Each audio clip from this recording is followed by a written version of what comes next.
Snow fell sideways, slanting sharp beneath a sky gone iron gray. Driven by a wind that punished everything in its path, it scraped along the weather-warped boards of the train platform and wormed its way through every seam in Delilah Quinn's threadbare shawl. Her boots, softened with wear and split at the toe, pressed into the wide, groaning slats beneath her feet. The hem of her dress flapped against her calves like a flag on a sinking ship. All around her, the world churned with unfeeling momentum, porters shouting, trunks thudding, horses tossing their heads and stamping in protest of the cold, but not a single soul looked in her direction. She hadn't wept when the train exhaled steam and rolled forward, carrying her husband with it. She hadn't cried when Lyle took that final step, the one that sealed his leaving, nor when he turned and gave her nothing, not a glance, not a word. But now, with only the ghost of his footprints dissolving in the slush, her hands began to tremble. Her body, never made for this kind of cold or cruelty, had learned to survive both in silence. One bag sat at her feet, not the heavy luggage he had hauled aboard, only the small one she'd packed herself. It held mostly food, none of it touched. She hadn't been given enough time to think. That was how men like Lyle preferred it: quick, cruel, clean, no questions, no echoes, no room for reconsideration. Behind her, the station's bench lay half buried in a snowdrift. A man in a brown hat lit a cigar and didn't offer shelter. A woman in a fur-lined cloak passed without looking. Turning her face like Delilah carried something contagious. Her cheeks burned not with the cold, but with that familiar sting of being seen and unseen at the same time. She's still here? Someone whispered behind the ticket window. The words curled through the glass like breath on ice. Delilah stepped down from the platform, not toward any destination, just to move before the wind carved her hollow. Her feet followed the deep ruts of wagon wheels, past the general store where children pressed their noses to fogged-up windows, past the church door, chained shut for the season. The town was small and mean, built to watch but never to help. She paused beneath the overhang of the post office, let snow shake loose from her shawl, and leaned against the wooden siding. Her breath left her in pale curls.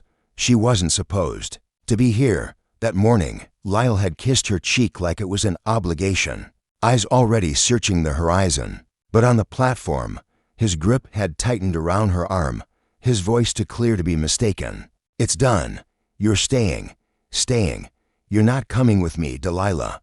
I'm going west. I need a real wife, someone lean, someone who can carry sons, not just sorrow." The wind had surged the moment he'd said that word, sorrow, as though the air itself recoiled from its weight. "You're leaving me here?" she'd asked, her voice cracked and frail. He looked her up and down like a problem he'd long since grown tired of solving. "You'll find somewhere. Someone will take pity." Then he'd stepped onto the train, and the steam curled behind him, like the last breath of a dying thing. Now her shawl was soaked through. Her lips had cracked from the cold, and no soul in that town offered her anything but silence.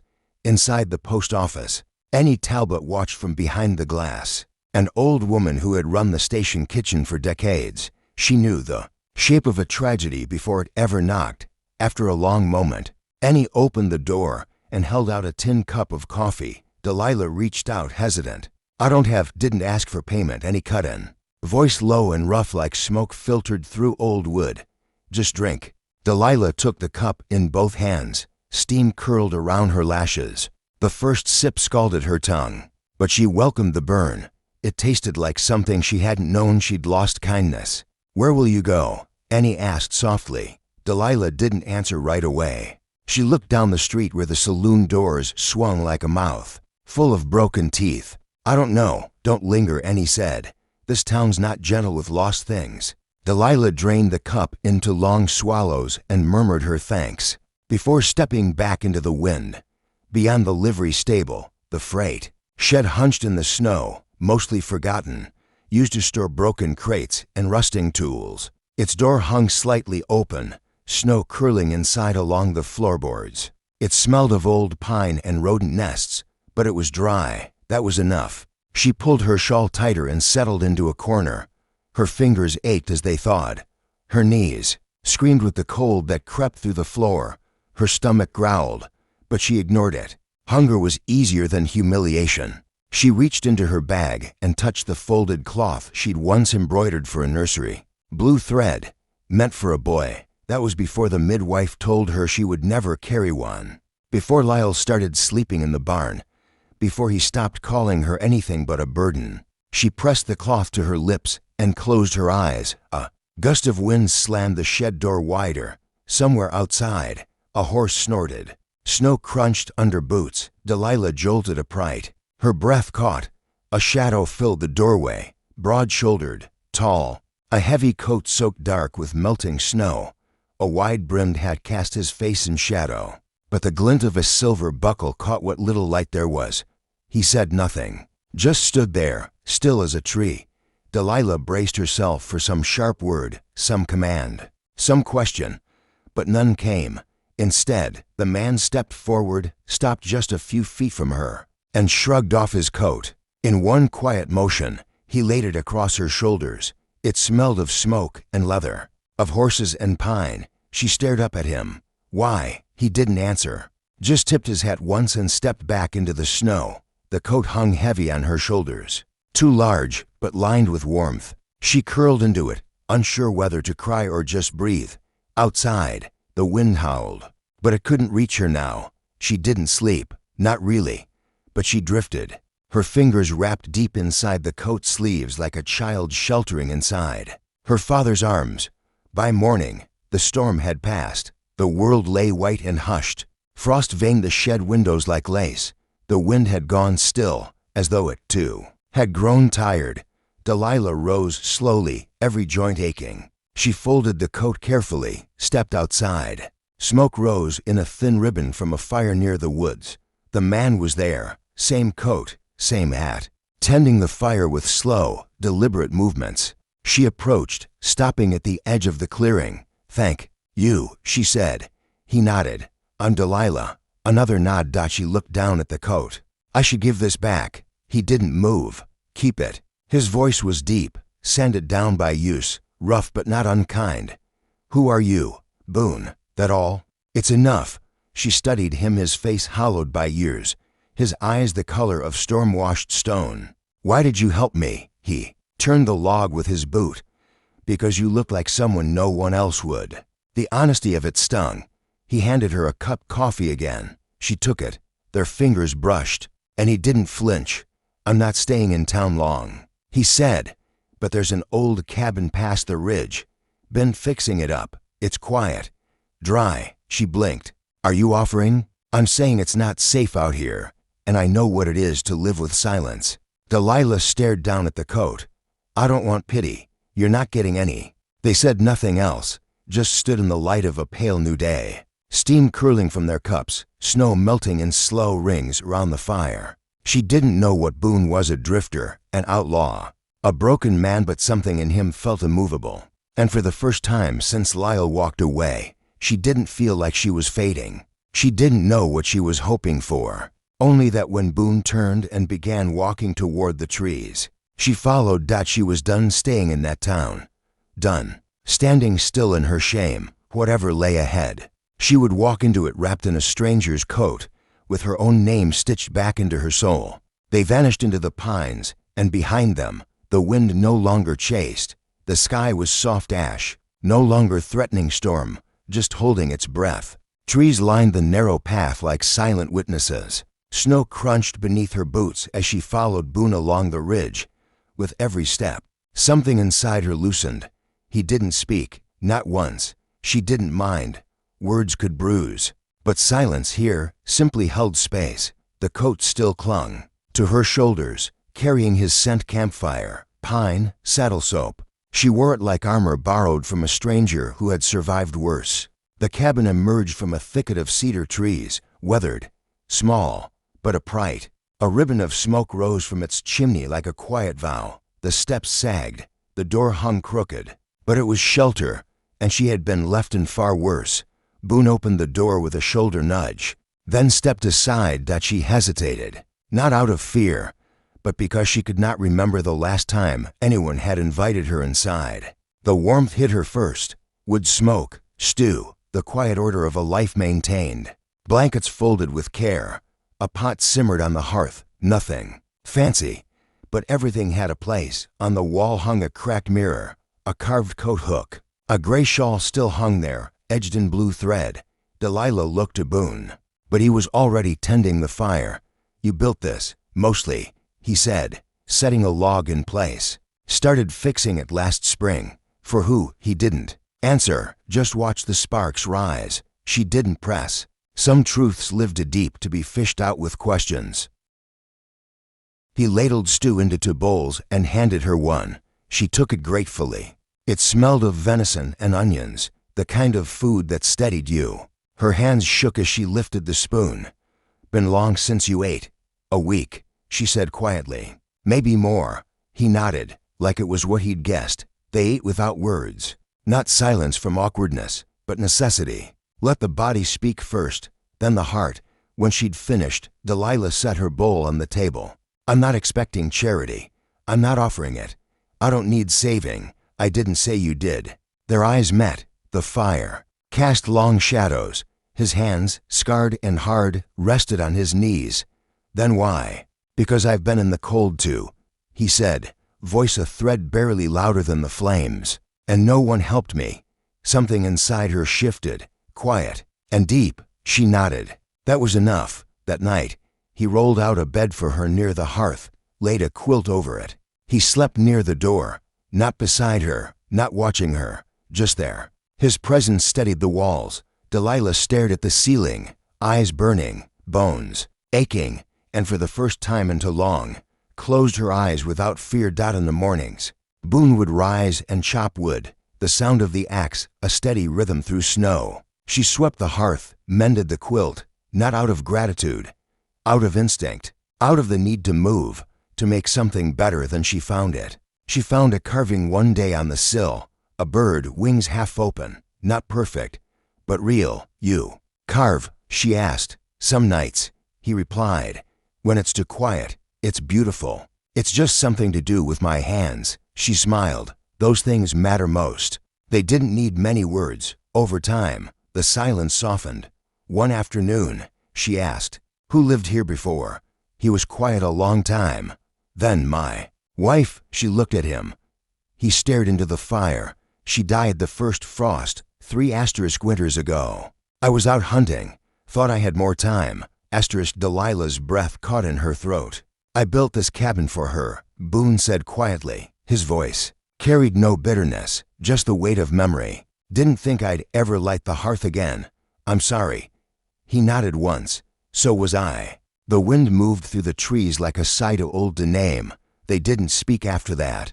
But something shifted, not between them, but within them. A seam had drawn closed, nearly invisible, yet strong enough to hold what had been cracked. That evening, Delilah wandered to the creek alone. The snow had thinned in patchy streaks, revealing dark earth and sluggish water winding beneath a crust of ice. She crouched, cupped her hands in the freezing stream, letting it sting her palms clean. Her reflection wavered in the current pale. Skin, cheeks still full, but eyes far too tired for 28 years. She looked like someone trying to erase herself. She remembered how Lo used to stare at her, not with hate, not with love, but with a tired sort of disappointment that left bruises deeper than fists. Boone never looked at her like that.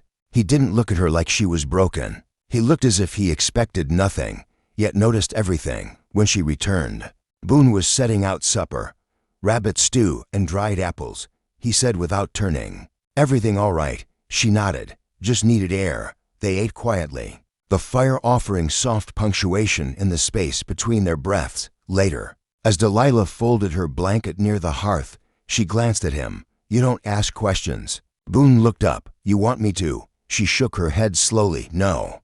Just most men want answers before they offer shelter. I'm not most men." The firelight touched his face, caught on the days-old stubble along his jaw.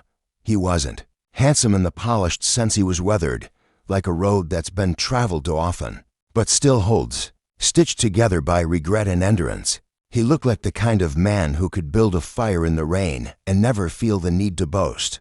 That counted for more. "You don't sleep much," she said. Boone leaned back, arms folded across his chest. "Not since she died." "I don't either." He didn't reply. just stared into the flames like they were a book only he could read, and every word hurt. By morning, the sky was a pale gray lid over the world.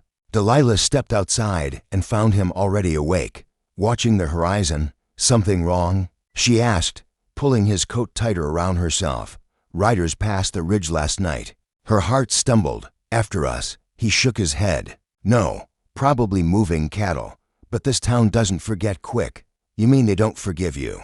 He didn't answer, but the tension in his jaw told her enough. Delilah had heard the whispers in town about the outlaw who buried his wife with his bare hands, about how he used to ride with a crew that vanished after a botched train job, about how he never lit a lantern at night because ghosts, after all, didn't need light to find their way. Now, looking at him, she didn't feel fear. She felt understanding. People ran from what they never tried to know. She had lived that, too. Will they come here? Maybe, maybe not. He looked at her then. "You scared?" She exhaled slowly. "Of people, yes. Of men who think women are things they can leave behind when they become inconvenient." Boone didn't blink. "I don't leave things behind." The words fell between them like heavy wool, warm, solid. She held them close. That night, as snow fell again in soft flurries, Delilah sat by the hearth with a piece of kindling in her hands. She used Boone's spare knife, copying what she'd seen him do, her fingers awkward, careful, carving not quite a shape, but not nothing either. When he came in from the cold, she didn't hide it. He paused, eyes falling to the half-shaped figure. "What is it?" "I don't know yet." "Sometimes," he said, "that's how the best things start." She smiled, small, but real. He walked to the table and set something beside her. A wooden pendant, a wild horse carved mid-run, rough around the edges. "For me," she whispered. Boone gave a slow nod. "Found it in the drawer. Figured you could use something that doesn't break easy." She traced its curves with her thumb. It was honest in its imperfection. "Thank you." He looked at her steadily. "You don't have to stay." "I know. You're free to go whenever." She met his gaze. "So are you." He didn't answer, but the corner of his mouth moved just slightly, like a secret he hadn't told in years. Later, when the fire was low and Boone lay still on his cot near the door, Delilah turned the horse pendant over in her hand. It was the first gift she'd received in years that didn't come with a condition. She pressed it to her chest, and for the first time in what felt like forever, let one silent tear fall. It was sacred, unseen.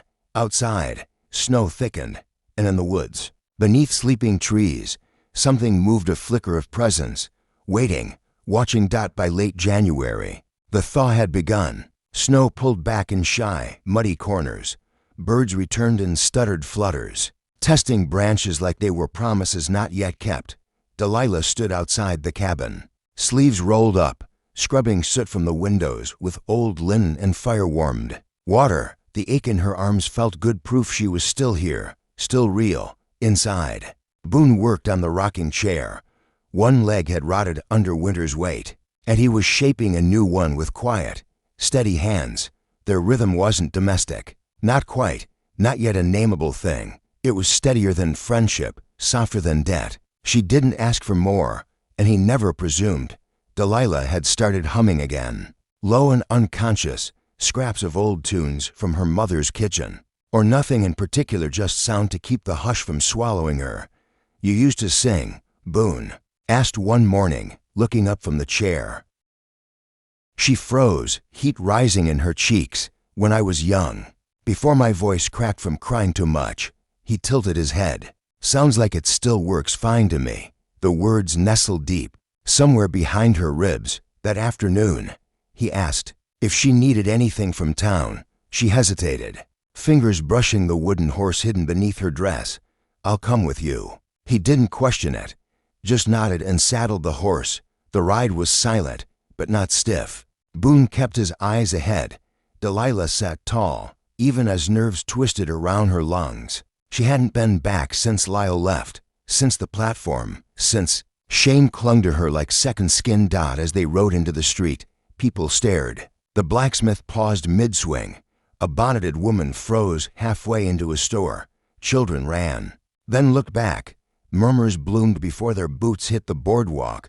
Boone didn't flinch. He tied the horse and opened the general store door for her. Inside, the scent of flour, apples, and old leather hit her like a memory. Mr. Godfrey looked at her with something between curiosity and disdain, but said nothing. Delilah gathered her things fast: flour, soap, candles, coffee if she dared. But the walls pressed in, and the whispers curled like smoke. She's back. Heard she can't have children. She's not even a wife, just a pity guest. She placed the flour on the counter gently, hands steady. Boone stood behind her, arms crossed, silent and solid. As they left, Mrs. Talon stepped onto the boardwalk. "Mr. Boone," she purred, "didn't expect to see you entertaining company again. Thought your morning had more spine." Boone said nothing. Delilah stepped forward. "He's not entertaining. He's surviving. Same as the rest of us." Silence sliced through the air. "They say women like you spoil a man's name." Delilah's heart thundered. "Then let them say it louder." She turned, boots sharp on the steps. Boone followed. By the time they reached the cabin, Delilah moved like a storm. She stacked wood, scrubbed the floor, sorted every corner of dust. Boone didn't stop her. He just watched her burn through the shame. That evening, her hands were raw, but her chest was lighter. She sat beside the fire. Boone smoked a short roll of tobacco, his only indulgence. "Do you regret bringing me?" He didn't look at her. "No, even when they talk. They always talk. What if they're right?" "Right about what?" "That I'm unfit." The word cut her tongue like rusted metal. "I don't measure people by what they can grow in their bellies," Boone said quietly. "I measure them by what they carry and still walk with. And you walk just fine." Her throat tightened. "I wanted to teach," she whispered. "Before Lyle. I used to read poems on the porch, write letters to myself. But he didn't leave room for dreaming." Boone exhaled. "Well, you've got space now." That night, she didn't sleep near the fire. She moved her bedroll closer to the wall where Boone's cot lay. Not beside him, but near enough to feel the warmth of not being alone. She woke to movement, slow, deliberate. She reached beneath her pillow for the knife. A shape stood at the tree line, watching. "Boone," she whispered. He was already up, rifle in hand. The figure vanished into the dark. "It's not the sheriff." Then who? Someone looking for something. Morning brought Prince at the edge of the clearing. Too clean to be a wanderer. Delilah's hand didn't tremble. Later, she walked back to the church, empty now. Dust filtered through stained glass like forgotten grace. She sat in the back pew. She remembered how Lyle brought her there after the doctor's verdict. Told her to pray harder, as if God might reverse a barren womb like water to wine. She had prayed until her knees bled. Nothing changed. Now she felt nothing but the echo of that silence. Still, she sat, because there is strength in returning. A boy waited at the door, barefoot, thin. He handed her a folded paper and ran. Inside, a drawing of a woman beside a cabin. Smoke curling from the chimney, a horse grazing. Underneath, scrawled letters, "You look safe." She folded it into her pocket and walked faster. When she reached the cabin, Boone heads to simmering. "You all right?" She nodded. "I am now." She placed the paper on the mantel, next to the bird carving, next to the wooden horse. "Who drew that?" "A child. Said I looked safe." Boone gave a soft grunt. "They've got good eyes." That night, Boone said, "You know they'll try." "Again, I know. They might not stop at just watching. Then they'll learn I don't move easy." "You don't," he said. "But people can be cruel. They already have been," she replied. "And I'm still standing." He got up, brought back something wrapped in cloth. Inside, a carved spoon, smooth, beautiful. For the mornings ahead, she touched its grain. "No one's ever carved for me before." "They should have," he said. "You carve for everyone. Else no," he said. "Just for the ones who stay." She didn't speak, but she didn't look away. Outside, the wind howled low. In the woods, a shadow crouched, watching the light through the cracks of the cabin, a knife glinting in the dark. Snowmelt whispered along the ridges like secrets the land couldn't bury anymore. Down by the creek, the earth gave gently beneath Delilah's knees as she rinsed a basin. Her reflection shimmered in the water, not hollow anymore. Her shoulders no longer curled inward. Her body still ached, but she no longer disappeared inside it. Asterisk, she still carried the shame tucked deep in the hollows of her ribs like a buried ember. But it no longer dragged behind her like it used to. It walked beside her now, quieter, on a flat rock near the steps. The carved spoon rested in a beam of early morning light, untouched. Not because she didn't want to use it, but because something about it felt sacred. It had been shaped by Boone's hands that asked for nothing in return. No bargain, no price, just offered, given. And that, more than anything, unnerved her. She wasn't used to receiving without consequence. Not yet. At the edge of the clearing, Boone worked with the quiet intent of a man settling something inside himself. He was patching the fence again, shirt sleeves rolled to the elbow, jaw tense as he sawed through a warped plank. His motions were slow, deliberate. There was a thoughtfulness in the way he moved, like each stroke of the saw was carving through more than just wood. That was Boone, always working something out, wordless and steady. Delilah found herself watching, longer than she meant to, drawn to the way silence didn't weigh him down. He carried it like a second skin, and it never turned sour. She brought him water in a tin cup, both hands wrapped around it like it was something fragile. He took it with a nod, drank, and wiped his mouth on the back of his hand. "You've been quiet today," he said, glancing sideways at her. She gave a faint smile. "Been thinking." Dangerous habit for a woman, apparently. His eyebrow ticked up, amused, though the smile barely touched his mouth. That was another thing she was learning. Boone's silences had shape. Some were heavy, some were careful. This one was amused. "I was thinking," she continued, "about how long it's been since I made something with my own hands. Something that wasn't just survival." "You want to?" She nodded. "I think I need to." He turned his head toward the woodpile near the cabin. Plenty to start with. That afternoon, Delilah sat on the porch steps with a small piece of cedar in one hand and a knife in the other. Her fingers were clumsy at first, but steady, eager in a way that surprised her. She didn't yet know what she was shaping. Maybe an animal, maybe just a smooth curve without a name. It didn't matter. The point was to begin. Her hands ached, but in a way that felt good, earned. Boone passed by now and then, carrying tools or firewood, his presence a quiet reassurance. He never interrupted, never hovered. She liked that about him, how he gave space without leaving. By dusk, her palms were blistered and her lap full of wood shavings. The cedar had taken the faint shape of a fox's tail, curved and alert. She placed it beside the carved horse on the mantel and brushed sawdust from her skirt. Her heart beat with a quiet pride she hadn't felt since girlhood. That night they ate by firelight. They didn't speak much, but when the flames grew low, Boone added another log without her asking. Delilah slipped the wooden spoon into her apron pocket, close to her body like a kept secret. Later, as she folded laundry near the hearth, Boone's voice broke the silence without lifting his eyes. "You're not what they say." She paused, fingers still in the quilt. "Who?" "The town. The ones who whisper like they think no one hears them. So you do hear them." "I'd have to be deaf not to." She sank onto the hearth, the folded quilt draped over her knees. "Do you believe them?" "No." His voice was certain. "But I remember how loud folks get when they think they're righteous." She turned toward him slowly. "You ever wonder why I stayed?" Boone looked up, eyes steady. "Because you were tired of running." Delilah swallowed. Her throat tightened. "That's part of it." "What's the other?" "I wanted to be somewhere I didn't have to earn love. Just be noticed." He didn't speak for a long moment. Then, with the weight of someone placing something precious where it couldn't break, he said, "You've been noticed, Delilah. You've been seen." She didn't answer, but her eyes shimmered. The next morning, Boone rode into town. Supplies were low, and he told her she didn't need to face the stairs again. Not unless she wanted to.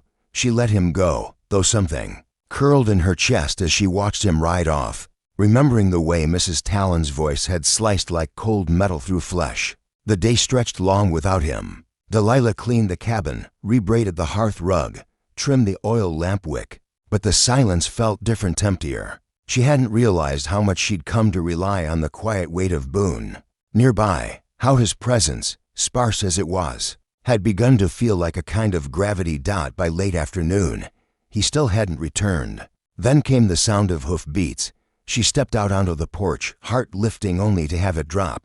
It wasn't Boone. Sheriff Harrow dismounted, his boots crunching down the hard-packed snow. His coat was neatly pressed, his badge catching the last flickers of sunlight. His pale eyes swept over the cabin before settling on her. "Miss Quinn," he said.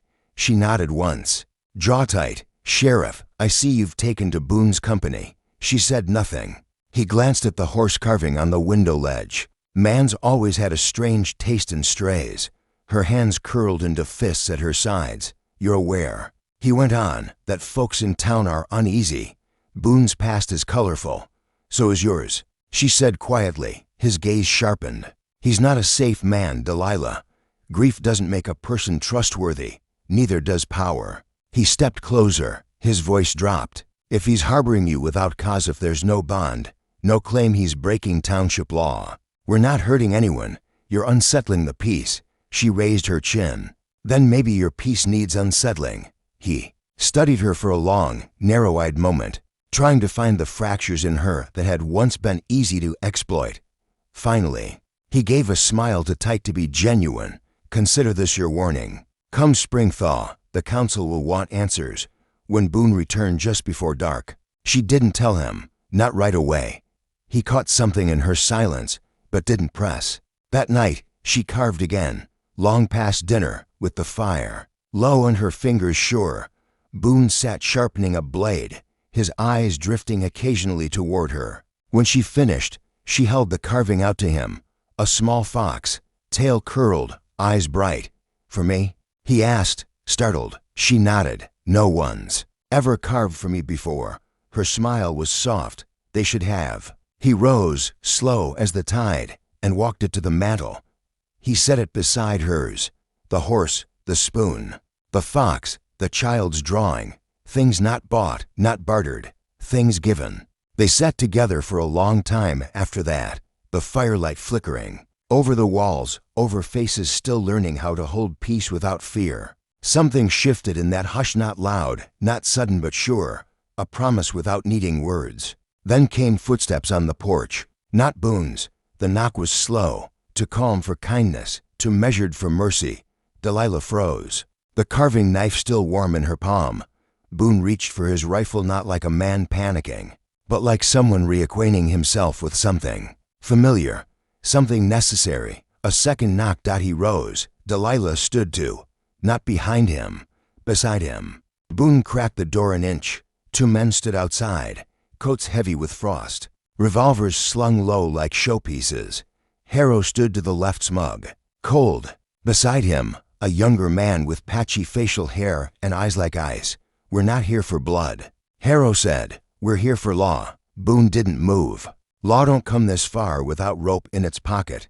"Not rope," the sheriff said, "just clarity. She don't belong to you, Boone. And this cabin doesn't belong to squatters." Delilah stepped forward. "I belong to no man. And this place is mine as much as his." "That's so," Harrow sneered. "Then prove it. Town says you're an indecent guest in a widower's bed. Says you're squatting. Says you're barren and bitter." She didn't blink. "They said that about your mother once, too." The younger man reached for his weapon. Boone's rifle lifted in answer. The air turned sharp, breathless. "We ain't drawing," Harrow said quickly. "We're offering her a ride back to town to explain herself before the board. Make it clean." Delilah met Boone's eyes, then turned to them. "I've already been judged by smaller men than you," she said. "And I survived them." The sheriff's mouth twisted. "That sounds like defiance." "No," she said. "That's called surviving." Snow began to fall again, slow, gentle, like forgiveness. Boone's voice came low. "You step on my porch again, we won't be talking." The young man scoffed. "You think she's worth fighting for?" Boone looked at Delilah, at her courage, her softness, her scars. "I don't think," he said. "I know." The men left without another word. Not retreating, just waiting. Inside, Boone lowered the rifle. Delilah shut the door with careful hands. "They'll be back," she whispered. He nodded. "They'll bring more. Then we'll stand taller." She touched the wooden spoon on the mantel, her fingers trembling.